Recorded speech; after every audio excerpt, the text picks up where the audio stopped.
Kelly, can you believe it? We are celebrating 8 years of the History Goes Bump podcast. Ghost tours for the theater of the mind. And no, I can't. It's amazing. Yes, as a matter of fact, I know that we are up to like 455 episodes, but we actually have 523 in the feed because of all the different bonus and road trip ones and other things that we've put up there. And now we've added Phantasmal Crime. We will get back into doing the Paranormal Conversations, just bringing people a lot of content for 8 years. We have over 6.5 million downloads. Just keep cranking them out. I know. I never thought that anyone other than my parents would be listening. So it's just been an amazing trip. Definitely want to thank all of the listeners for you guys joining me on this journey and sticking with me. Some of you have been here from nearly the beginning, and probably a handful of you have been here from the beginning. They just love you that much. And Kelly, you've been with the show now for 3 years. This is true.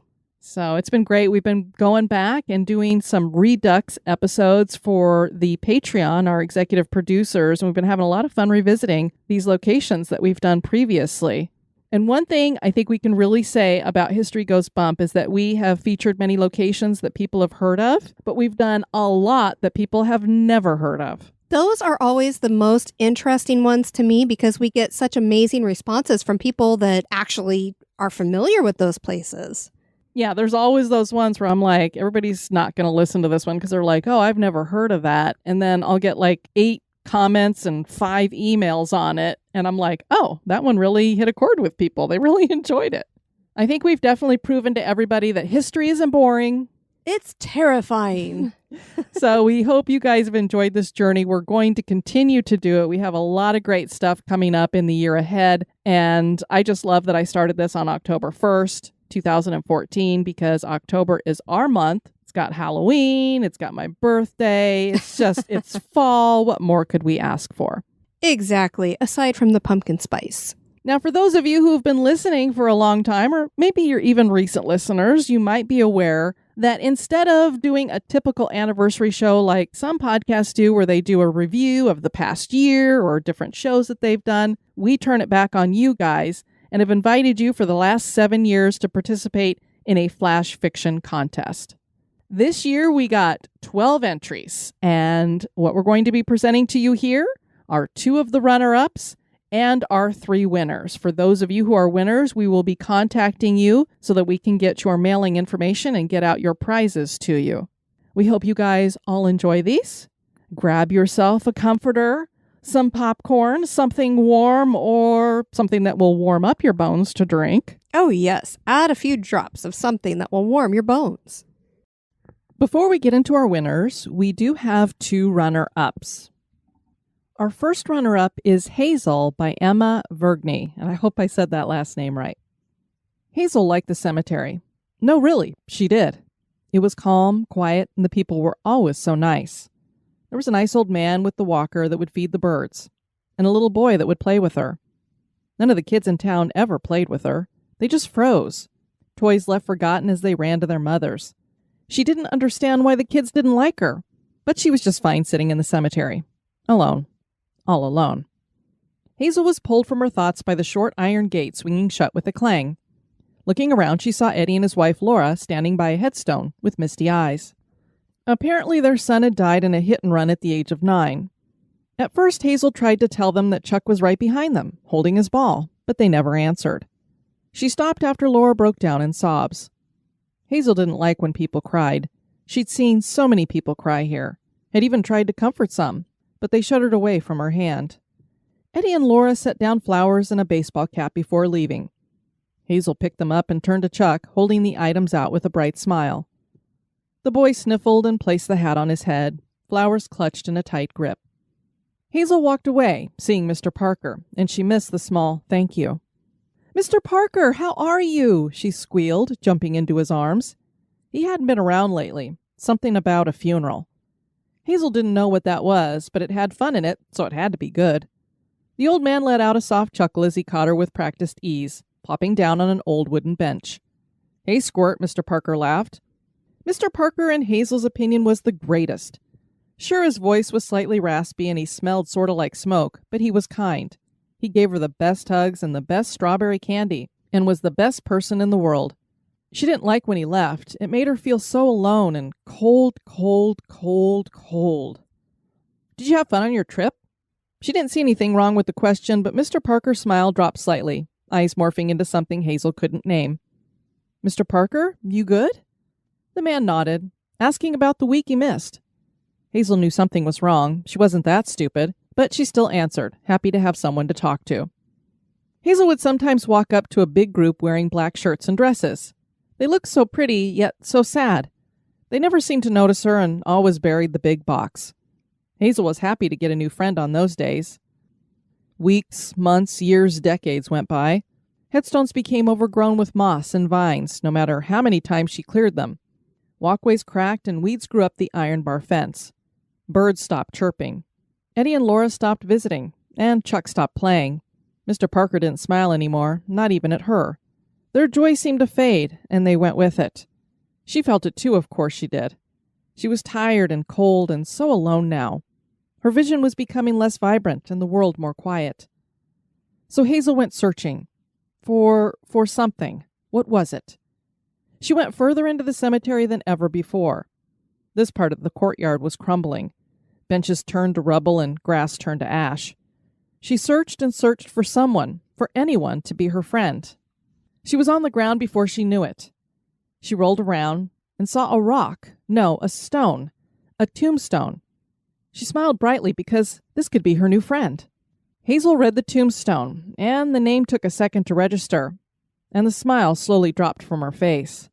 She read it again, and then again, just to be sure. Hazel sat numbly in front of the stone and felt distant in her own body. Could she even call it a body? Here lies my sweet Hazel Mill. Oh. Well, that was very good. Our other runner-up is by Ginny Knowles, The Girl Under the Stairs. It's happening again. I hear the jangle of the keys and the methodical clicking of mechanisms in the lock of the front door. The lady with the worn brown leather briefcase is back. I can smell the leather. It smells like heat and cheap cologne. She tucks the keys into the front right pocket of her pale pink suit jacket, and I notice that the old skeleton key is there with the new ones. She's filled out more since last time, and she's trying to pass off this suit as new. I can see the little green plastic tab from the thrift store tucked into her sleeve, though. She has a slight limp this time. I notice she tries to hide it by leaning a bit to the right, and that the heel of one of her sensible brown high heels is worn down more. She doesn't seem as eager this time, but she's trying so hard to perform. Behind her, a young couple stand, looking excited and full of vigor. They always do. I watch them as they enter the sitting room on the right. The old wood creaks and moans under the weight of their footsteps. I hear the melodic rumble of the lady with the briefcase as she describes the brick of the fireplace and the uniqueness of the unusual crown molding. She always delivers the same tired script. Yes, don't you just love this hardwood floor? Wouldn't this be the perfect home to start a family in? I mouth the words along with her as I lose sight of them going into the kitchen. I sigh forlornly. The couple seems so friendly, so kind. I can't help but wonder, will they find me? The last guy that lived in the house almost did. He wanted a second bathroom on this level of the house and thought that under the stairs would be the perfect location. He had started the process of cutting into the wall, and I thought that at last I would be found. My body has been in here for so long. I pause my train of thought and stare down at the pile of bones at my feet. I was almost free. But Daddy won't let them find me. You see, Daddy is the one who put me here so many years ago. When Mama had run away, I had to step up and care for the younger ones. I tried to be a good girl for Daddy. I tried to do the things he asked. I always seemed to mess up, though. I didn't fix the beans like Mama did. I didn't mend his socks like Mama did. I wasn't as quiet and obedient as Mama. Still, things were okay. It wasn't until Daddy found out that Ezekiel from the neighboring farm had been visiting me that things took a turn. I'd never seen Daddy that angry before. Daddy called me all kinds of hurtful and ugly names, none of them which were true, and then stormed out of the house. When he returned, he was covered in blood. His eyes were so cold and seemed to be all black with rage. That's when he grabbed me by the nape of my neck and shoved me into the space under the stairs. He promised me if I stayed there for a while and was a silent and obedient girl, he'd let me out. I sat there on the floor where the pile of my bones now lays as he sealed up the wall. Over time, I began to realize I wasn't alone in the house. Mama hadn't run away like Daddy had said. No, Daddy had drowned her in the creek while she was doing laundry. The preacher had smiled a minute too long at her during the sermon that morning, and Daddy decided that they were seeing each other behind his back. Her bones were in the wall behind the stove. Ezekiel. Poor Ezekiel. Daddy had ambushed him as he strolled home that day. Daddy had beat him to the point of being a mushy sack of man. Only his femur bones and skull had remained somewhat intact. It had been his blood that covered Daddy in its grotesque display.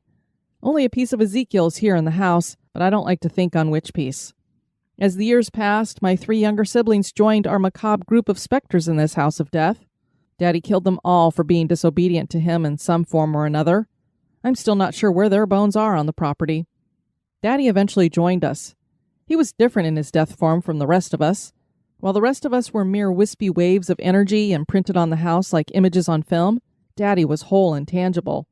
He no longer looked like Daddy, though, as his skin was now a dark, slimy brown that undulated as if bugs nested and burrowed under it. His eyes were truly black now, ringed with a glowing, unearthly red light. His teeth now hung crooked, jagged from his mouth, and seemed to be stretching out into dagger-like points. Truthfully, Daddy seemed to have become the personification of his demons and death. The stairs cried out in protest as the lady and the couple came back into view from upstairs. I'd been so lost in the past that I'd been oblivious to them going upstairs. The man and the woman with the briefcase were discussing property values and FICO scores when the younger woman stopped and looked towards the stairs, seemingly staring at the small hole in the 5th riser that I watched her from. A small glimmer of hope tickled my spine, but was swiftly extinguished by a cold and ominous wave of evil. Oh well, it was nice to have hope even if only for a minute. But Daddy hasn't eaten since the last man, and he is hungry. Ooh, that poor girl under the stairs. And it sounds like Daddy the demon is keeping them all in check there. You know, we hear about these places that have these mean ghosts that seem to be holding all the other ghost prisoners. It reminds me of that. All right, so now we have our 3 winners. In 3rd place is Bill Richardson. He will be getting a logo t-shirt and a medal. This one is entitled, All Houses Are Haunted.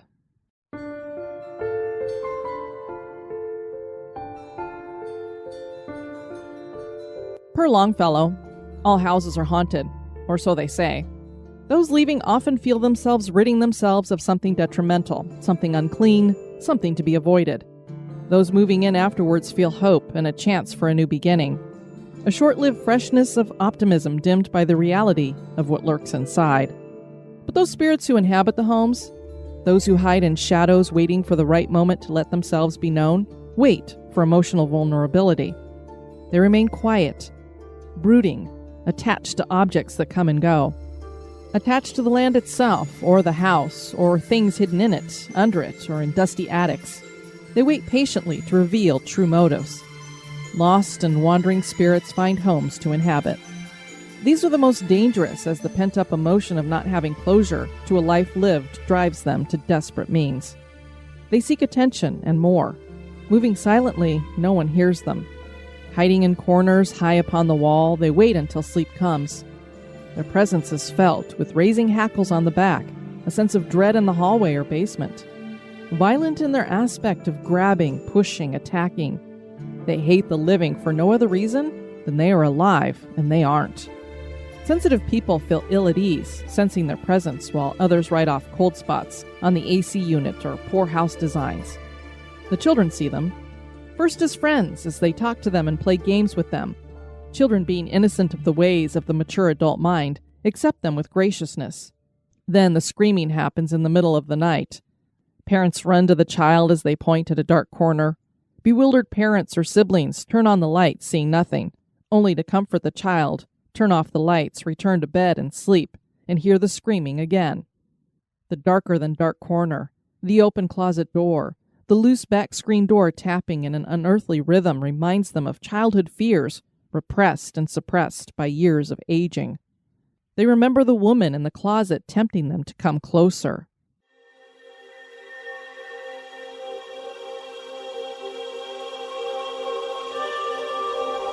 The adults are next, their experience amplified. Voices are heard, smells fill the air, cold pockets are felt, then the touching as sheets are pulled away. Feet touched as they are exposed to night air, accelerated to grabbing, slapping by the spirits as they become emboldened. They appear in mirrors, greening with a facade of decomposition, standing behind the person in the shower watching as they bathe, touching them, sending screams throughout the home. Some crawl out of shadows, reaching for the person with a strong stranglehold that they never had in their reality, yet frighteningly strong now. Other entities standing beside the bed, immovable sentries from the other side. Their presence felt as the people in the bed keep eyes shut and silently pray until it passes. Their malevolent presence, though gone, leaves lasting imprints, and often lamps left on as they sleep. Some hide keys, wallets, things used daily that cause no small amount of frustration until the person demands their items and they suddenly appear. Chairs moved out of place, doorknobs turning slowly in front of someone waiting for the significant other to return home, only to find them shaken and frightened. Personal beliefs come into play as nationalities of the people draw forbidden spirits closer. An Asian grinning woman with her cheeks cut deeply, a banshee may appear as the veil is thinner. Little people hide and show toothy grins. Creatures summoned by the fear, by the activity, are drawn in, emboldened, showing themselves, terrorizing all as they do. Priests come, shamans as well, prayers, incense, smudging, vigils against evil of those that have become all too real. Then the worst haunting happens. Someone weak, confused, emotionally compromised is entered, indwelt by a spirit. Hell experienced through the eyes and face of your loved one. You watch in terror and concern as they writhe in place. Some defy reason, speaking in foreign tongues, exhibiting great strength, growling. This is an extremely desperate time. Priests return and often return again, until the person is finally freed of an evil, vice-like grip. Yet they are affected. They see things in waking hours and in dreams. They've been changed. Their minds open to the other side of both good and evil. Touched by the spirit world, they now walk with it, always aware and cautious. All houses are haunted, things possessed, people affected as the spirits, reticent in attitude, wait for the next family, for the next opportunity, for you, me, anyone. They wait in dark corners to begin again, waiting for another family to buy a beautiful, yet foreboding home only to experience the same as the families before. The spirits wait, eager, always eager to tramp on hardwood floors and stairs, to mumble in sleeping ears and seek out any foot exposed to dark night air, to be the victim of a cold, gray hand and gaping mouth opened far too wide. All houses are haunted. All. In fairness, the exceptions come to fruition. Children aren't the only ones who play with imaginary friends. The elderly carry on conversation with spouses long since dead, with parents who reassure. Warm light enters a room with few windows and comforts the dying, ushering them onto a place of love and warmth. They then become spirits moving through ethereal planes, often to visit the grieving. No haunting, just a loving reminder that death isn't always dark, and certainly not the end. Love transcends death, and darkness gives rest to both the living and the dead in haunted houses. Well, thank you so much for your contribution, Bill. That was wonderful. I have to say, I think he pretty much covered it all when it comes to hauntings. And really, when you think about it, all houses are haunted. If you've got memories and you're communicating with someone who's not there. In second place, we have Mackenzie Grondel. She is going to be getting a long sleeve logo t-shirt and a medal. Her entry is entitled Badgers, Super Colliders, and Satan. In 2006, a bird dropped a baguette into the electrical wiring of a Texas super collider, causing a massive system failure. A coordinated raccoon attack and counterstrike at Fermilab in Illinois delayed the resumption of experiments after a shutdown. In 2016, a pine marten infiltrated the Large Hadron Collider in Switzerland as it was poised to discover new information about the Higgs boson God particle. It chewed through electrical wires. Not only did it die, but it shut down all functions for a week. We owe them a debt of gratitude. Without their sacrifice, Charlie's accidental summoning ritual would have been apocalyptic. Charlie Perth cleaned her house several times a week. She had teenagers who brought other teenagers who all produced dirt, crumbs, messes, and laundry. And they were always hungry, like opportunistic disease. Consume, procreate, move on. Tonight she'd found her recipe for their treat watching a food history show on YouTube, Colonial Cookery. The host showed off the oldest recipe book in all European settlements. It contained 2 recipes one could still follow, a white cake and a demon cake. Since the kids were watching scary movies, Charlie chose the demon cake with its rich ginger, clove, and molasses. She imagined the maids scurrying in the 3-season kitchen to finish dessert before their fingers froze in the October Boston air. Her house was colonial era in Pennsylvania with modern renovations, but the drafts in the attached kitchen struck a chill up her back in late fall and winter. Her kids thought she was crazy, but sometimes tools or ingredients would disappear or relocate, like some other cook was trying to direct her preparation. There were other strange things about the house as well. Stories of hauntings going back all the way to the first homestead. Charlie considered all this as she dumped the sticky, spicy sweet batter into the sprayed bundt pan. She placed 5 pumpkin seeds as the points of a star. Then she placed it in the oven. The YouTube video had a link in the description to an article repeating the history and the recipe of the cake. In one story, a woman accused of witchcraft baked the cake with bone meal instead of ground wheat, blood instead of egg, and teeth instead of the pumpkin seeds. The cake, when eaten, called a demon to serve the witch and strike her enemies dead. Charlie laughed. How much power would it take, she thought, to enslave a demon to do your will? Probably a nuclear power plant's worth to do what she wished. It wasn't like the cake was chocolate. She set the table with plates, forks, and her special cutting knife. She'd forgotten drinking glasses and hustled to get them before the oven timer went off. Maybe a ghost maid could help her, Charlie pondered. No slaves, God forbid. Maybe slave owners and overseers or their wives. She could spend more time with her children. She could spend more time perfecting her craft. When the cake was done, it was beautiful and smelled divine. She let it cool while she drew runes on the serving board, then transformed the cake into coconut-covered glory. She cut a small piece outside the star outline inferred by the seeds. Then she tasted it, savoring the warm ginger and smoky molasses. Time to feed the demons, she said. A single demon popped up immediately and began nibbling on the exterior of the cake.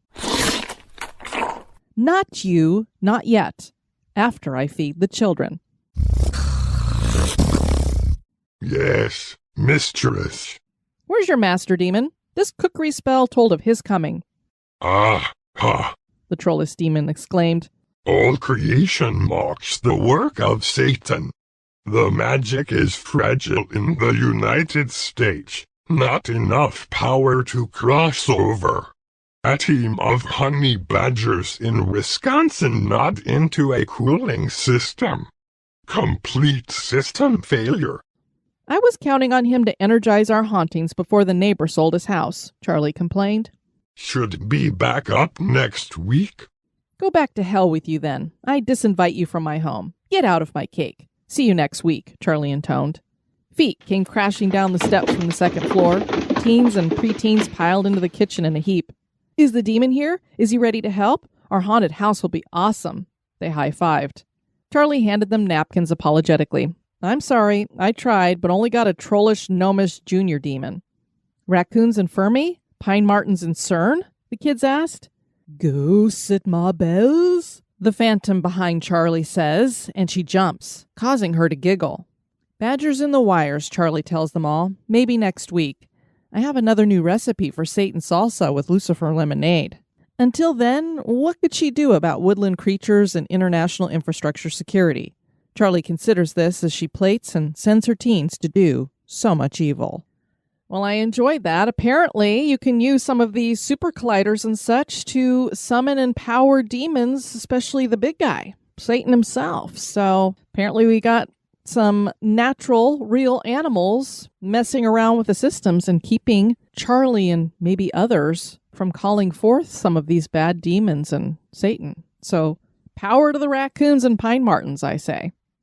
A little drum roll, please. And now, in first place, we have Ruth Dempsey. She will be receiving a hoodie with the HGB logo and a medal.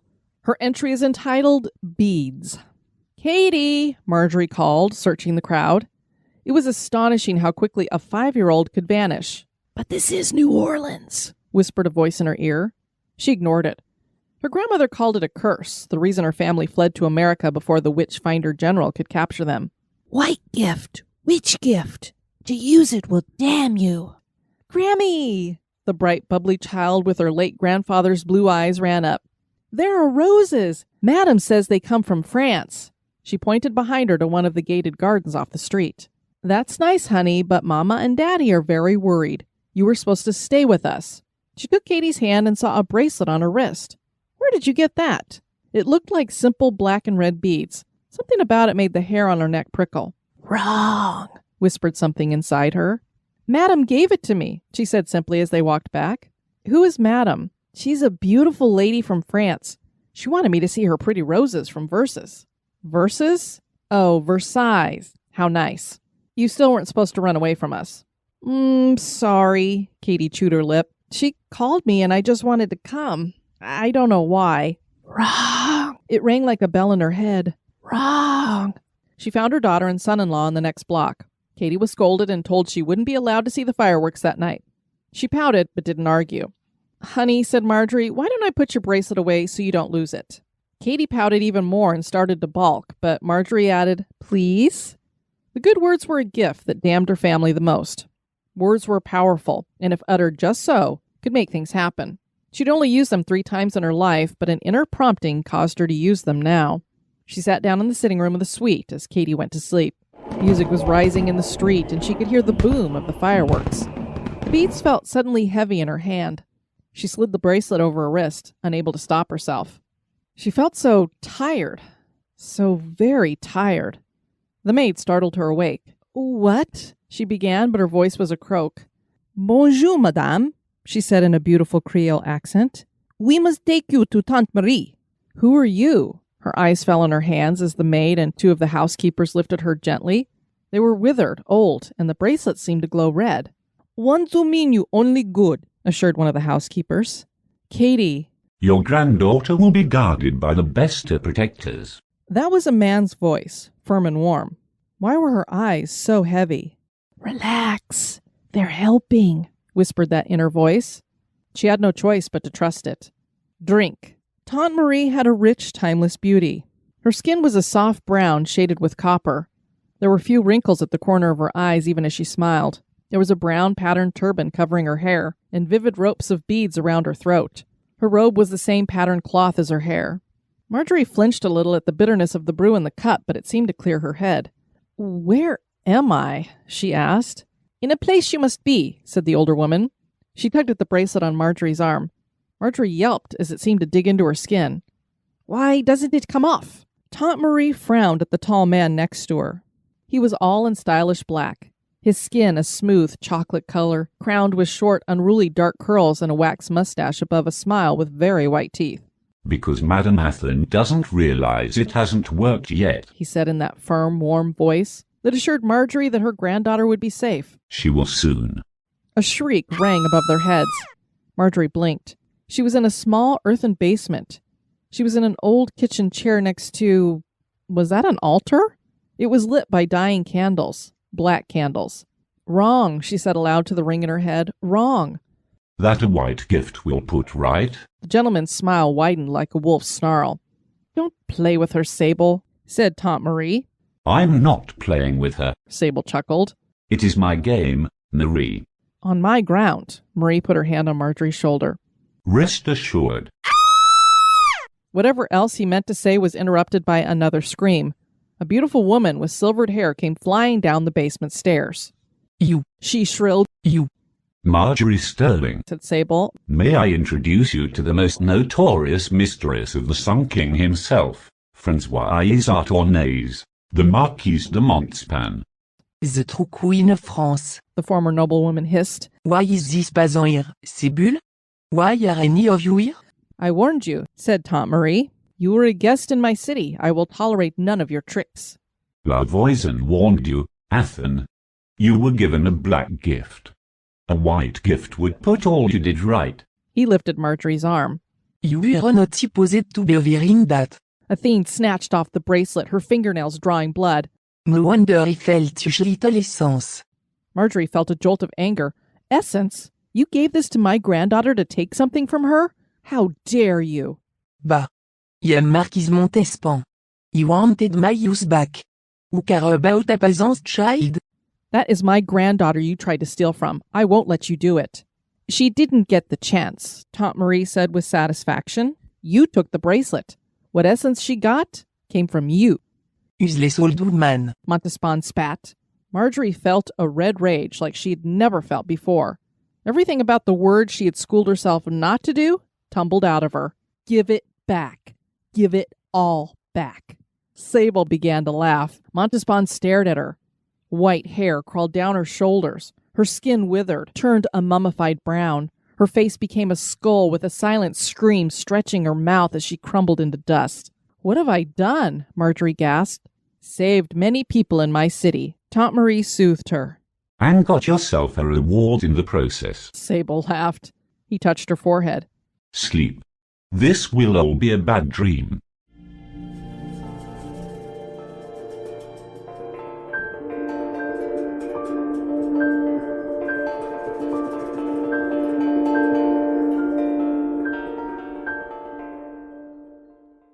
Mom, Judy touched her shoulder. You fell asleep. Is Katie all right? She was fine, Marjorie yawned. I had the strangest dream. She looked in the mirror and felt the blood pound in her ears. She looked younger, at least 20 years younger. And got yourself a reward in the process.